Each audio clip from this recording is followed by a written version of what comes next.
the money medium here. Let's talk today about being in a partnership where you both have different money stories, different money beliefs, different values.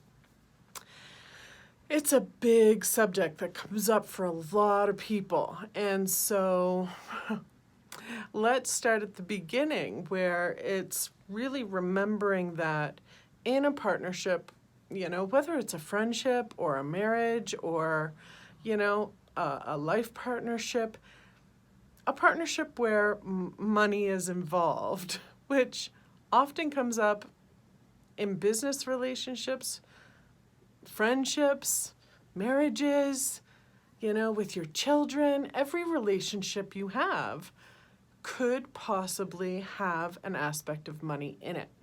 So one thing to remember from the very beginning is that you and the person in that relationship have not been brought up by any means in the same way when it comes to money, when it comes to what you were surrounded with, when it comes to what your parents' values were or your guardians, how safe you felt, how secure you felt. It's going to be very different from one person to the other. And I think if you're going to be in a relationship with somebody long term, you might as well talk about that stuff right off the bat. Maybe not on the first date, but, pretty quickly into a relationship, I'd say before marriage even. You know how many people go through years and years and years of marriage and then realize that they're extremely different when it comes to money, and that's where we see a lot of divorces and a lot of problems happen. But at least if you acknowledge the differences, you can work with each other within those differences, right?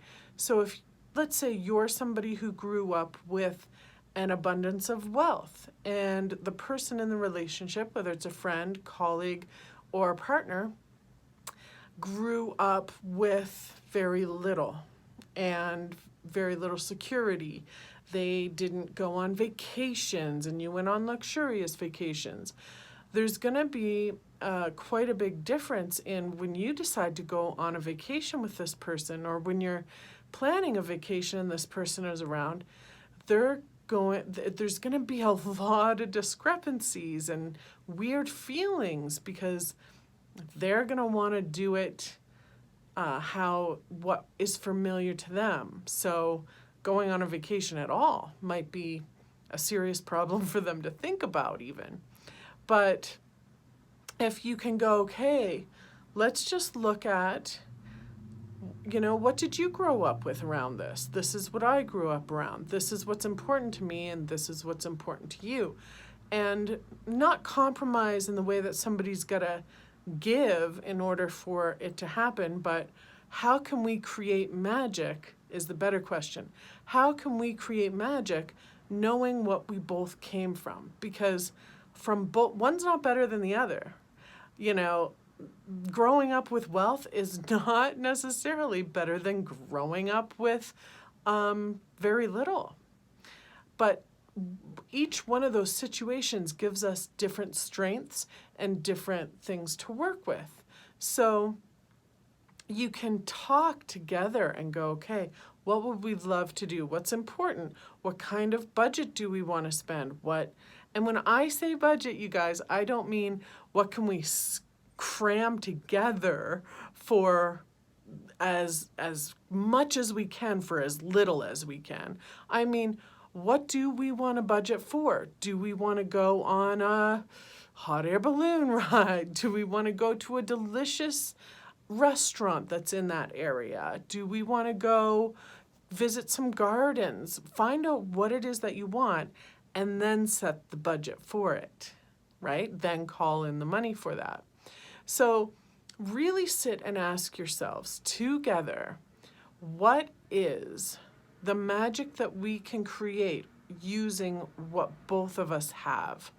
And if one is kind of, either one of you is going to be kind of set on certain things for yourself, you've got to remember you can never change another person.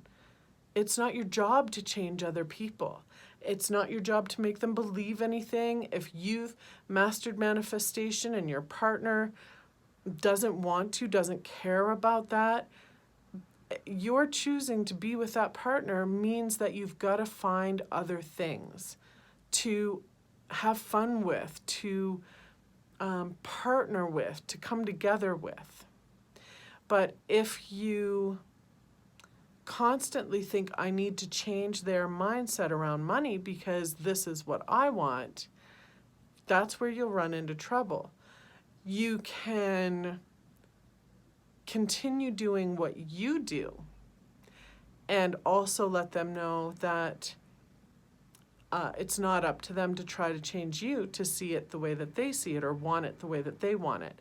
This is where you can find your independence while at the same time being in partnership. And trust me, eventually people will be drawn to go where it's more abundant, but it's not your job to change them. Eventually, they'll just catch the higher vibration and want to move in that direction. Oftentimes there'll be a lot of resistance. That's not your job to fix the resistance. Your job is to stay in your abundance, stay in your mindset of prosperity, positivity, love, happiness, joy, you know? So really remain committed to you, to yourself, okay? Lots of love. Thanks for listening. Richest blessings. This is Jen McFarland, the Money Medium. Until next time.